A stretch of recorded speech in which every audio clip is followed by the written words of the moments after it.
Tres.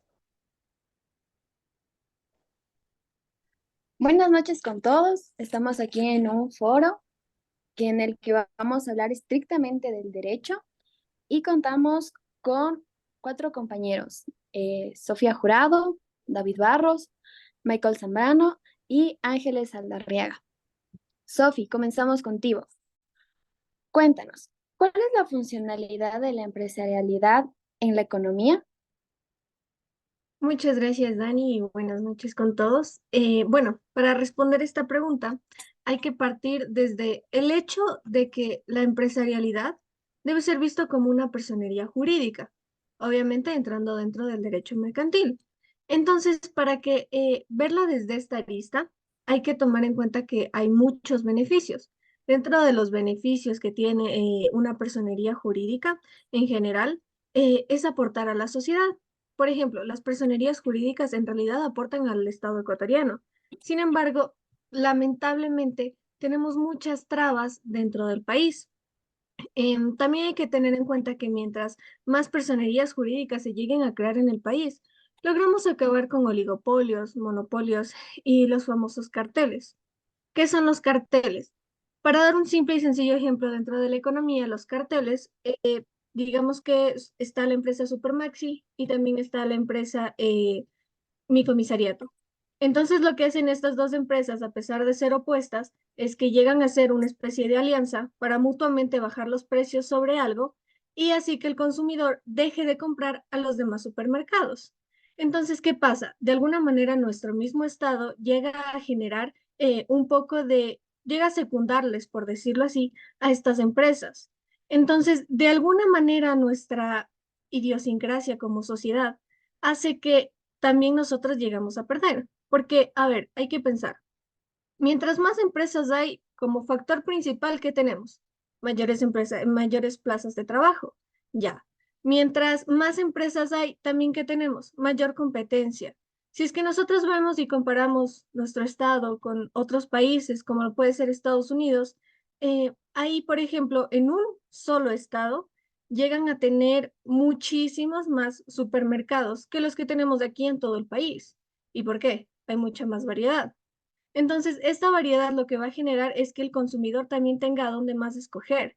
Esta variedad también nos va a ayudar a que las demás empresas lleguen a generar mayor competencia. Entonces, ¿qué es lo que tratan? De bajar los precios. ¿Qué es lo que tratan? También nos serviría que las personerías jurídicas, por ejemplo, van a ayudar a los pequeños, menores, medianas empresas, van a ayudar a los campesinos. Mientras más personerías jurídicas van a haber mayor contratación a los campesinos. Y esto también ayuda a la economía del país. Entonces, estamos hablando no solo de que al quitar trabas dentro de la personería jurídica va a haber mayores ingresos, sino que también vamos a poder cumplir con mayores políticas públicas. ¿Por qué? Porque vamos a poder tener mayor trabajo. Vamos a lograr tener una mayor satisfacción del consumidor al momento de comprar lo que sea que estaban buscando. Vamos a tener también una fuente de ingresos más alta. ¿Por qué? La persona natural, perdón, llega a tener una tasa de impuestos mucho más baja, mientras que la personería jurídica tiene una tasa de impuestos más alta, que llega a ser una traba más para las personas que al momento en el que deciden crear. Entonces, ¿qué es lo que pasa? Emprendedores que en algún momento cogen y piensan en realmente coger y llevar su empresa a otro nivel, se dan cuenta que tener una personería jurídica, a pesar de que sí sea algo mucho más bonito, se llegue a sentir incluso una entidad mucho más respaldada, tiene que pagar muchos más impuestos. Entonces, esto llega a ser una gran traba dentro de nosotros. ¿Cuál sería la solución? La solución sería no solo tratar de combatir contra la idiosincrasia de la sociedad, sino también que las leyes logren cambiar todo esto para que dejen de quitar trabas a la personería jurídica y así llegue a ser mucho más apetecible para los ecuatorianos emprendedores. Interesante, Sofi. Bueno, ahora que estabas hablando de la situación del país, coméntame. ¿Por qué en el Ecuador tenemos un bajo índice de la empresarialidad, siendo que esta es una ayuda a la economía? Claro, Dani. Bueno, en realidad aquí hay que analizarlo desde diversos aristas, porque llegar a conservar, o sea, llegar a una cosmovisión de la economía en general es muy complicada. La economía tiene muchas ramas, al igual que pues todo lo que ahorita estamos hablando de las empresas. Entonces, si bien es cierto, vivimos en una comunidad en la que, como mencioné antes, nos resulta más apetecible ir por la persona natural.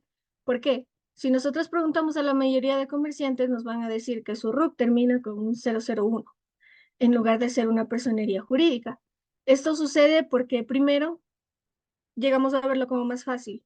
Llegamos a pensar que tener una personería jurídica tiene muchos trámites, tiene muchas cosas, hay que contratar un abogado, hay que hacer muchas más cosas que de alguna manera como que nuestra forma de ser como ecuatorianos nos limita. Entonces, ¿qué es lo que hacen? Dicen no, personería jurídica, ¿no? Vamos por la persona natural.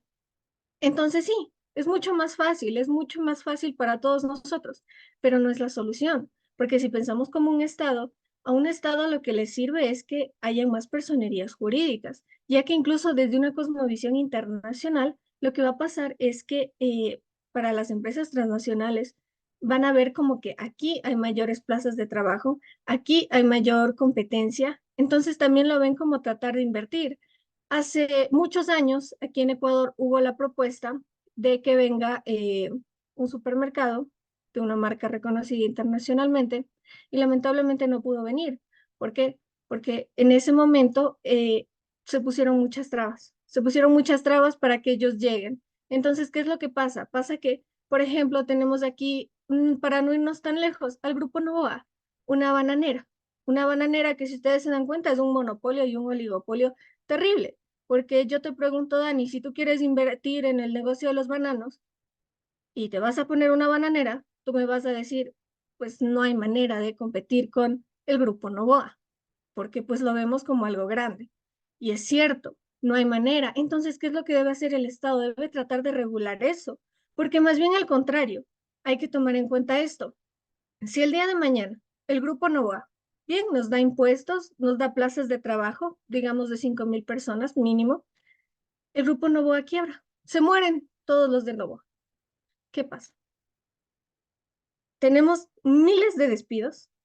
Tenemos un estado de nosotros que generamos ganancias a través de los impuestos que no va a servir y vamos a tener en sí una inestabilidad económica terrible.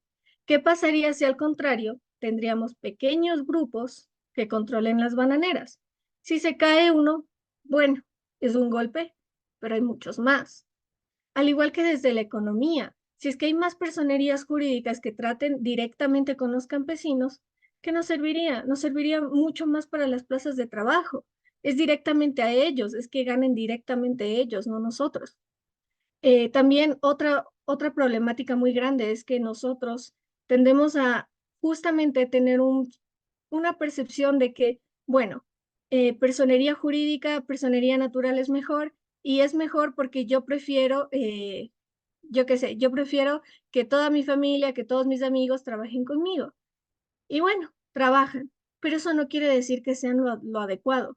No sé si se han dado cuenta, pero en otros países, por ejemplo, gente que tiene grandes empresas, lo que hace es dar a sus hijos, familiares, les dan acciones, les dan un porcentaje de 2, 3% de acciones, y bueno, no importa porque cuidan a la empresa y de igual manera contratan a gente muy capaz. Entonces aquí más bien tenemos la cosmovisión de no, que mi hija sabe cocinar rico, entonces ella va a cocinar en el restaurante. Mi hijo sabe sumar, entonces él cobra. Mi hijo hace esto, entonces, y al contrario, tal vez no sea lo correcto.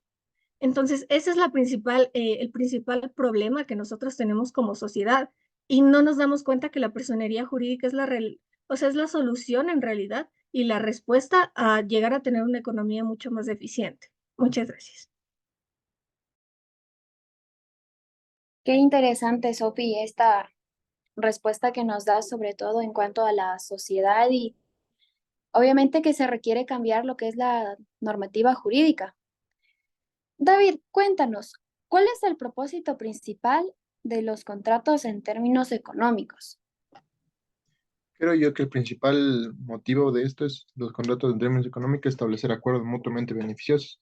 ya que debido a que si entre empresas se hablan muy bien entre sí, dicen, "Vos sabes qué, la persona que viene de esta empresa es muy confiable, es una persona que se puede trabajar correctamente y se puede tener así varios beneficios, puede ser no simplemente de lo que tema comercial, de sea bienes, servicios, sino que también sea una persona confiable y que pasen boca en boca y no muchas empresas también puedan querer tener una relación mercantil entre varias, haciendo así que se asigne eficientemente los recursos, la reacción de torpedumbre, la facilitación de intercambio de bienes, servicios o activos. Ahora también, David, cuéntame, ¿cómo crees que se contribuyen los contratos a la estabilidad y la previsibilidad en las transacciones comerciales? Al momento de generar un contrato, se pacta y se basa en temas de derechos y obligaciones, siendo así que tanto los unos como la empresa, tanto compradora como vendedora, pactan los derechos que ellos pueden tener y ejercer en caso de que esté una controversia, y siendo así que las obligaciones que cada una tiene al momento de realizar un acuerdo comercial, siendo así que es muy bueno que en esto se establezca una estabilidad, una prevalecidad de establecer claramente los derechos que se tienen y las obligaciones, siendo así que las expectativas de las partes involucradas son una transacción comercial. Y definiendo esto, los términos y condiciones, los contratos ayudan a definir y a mitigar los riesgos y conflictos, promoviendo así la confianza y continuidad de las reglas comerciales. Qué interesante, David. Muchas gracias. Ángeles, seguimos contigo. Eh, ¿Cómo los contratos mercantiles apoyan y benefician la actividad empresarial? Primero, buenas noches con todos. Bueno, Dani, para responder a esta pregunta, empezaré mencionando lo que Celia León en su libro titulado Contratos Mercantiles dice. Pues ella define a los contratos mercantiles como aquellos actos empresariales que en sentido estricto son un tipo de actos de interposición en el cambio de, puede ser mercancías, títulos, crédito, empresas, seguros, fianzas y bueno, en general todo el sistema financiero. Entonces, son contratos mercantiles los negocios jurídicos en los que al menos una de las partes, en el que al menos una de las partes em, ah, el que al menos una de las partes es o es un tipo de operador económico.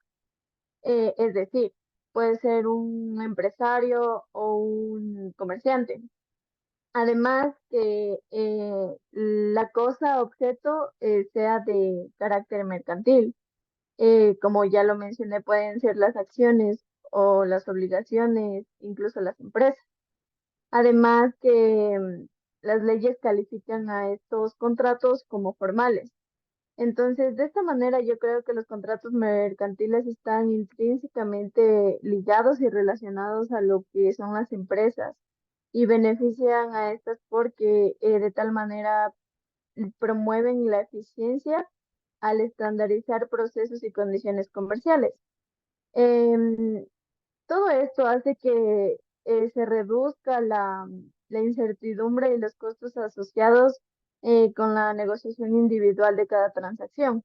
Es decir, puedo concluir que los contratos mercantiles son fundamentales para la actividad empresarial, ya que estas, aparte de proporcionarles un marco legal y contractual, les permite operar de manera segura, eficiente e incluso rentable. Ahora, Ángeles, en esa misma línea, ¿cuál es la importancia de los contratos mercantiles en el contexto de la actividad empresarial y cómo contribuye al éxito en las empresas? Bueno, cuando escuchamos la palabra empresa, lo primero que pensamos o se nos viene a la mente es dinero o economía, porque por lo general estas nacen del ánimo de generar ingresos y satisfacer necesidades que seguramente solo el dinero puede hacerlo. Entonces, igual mencionaré a estos autores que, que hablan sobre los contratos.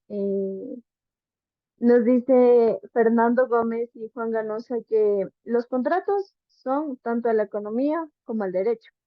Es decir, desde una perspectiva económica, los contratos son una herramienta que facilitan el intercambio de bienes y servicios.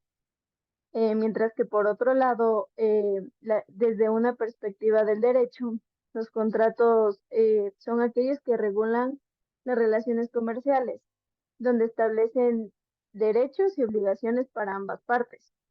Entonces, como tal, los contratos mercantiles son herramientas vitales e importantes para el éxito de una empresa, porque les proporciona estructura, claridad e incluso protección en las transacciones comerciales.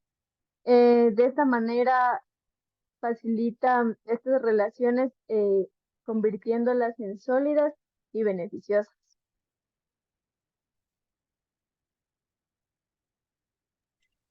Muchas gracias, Ángeles.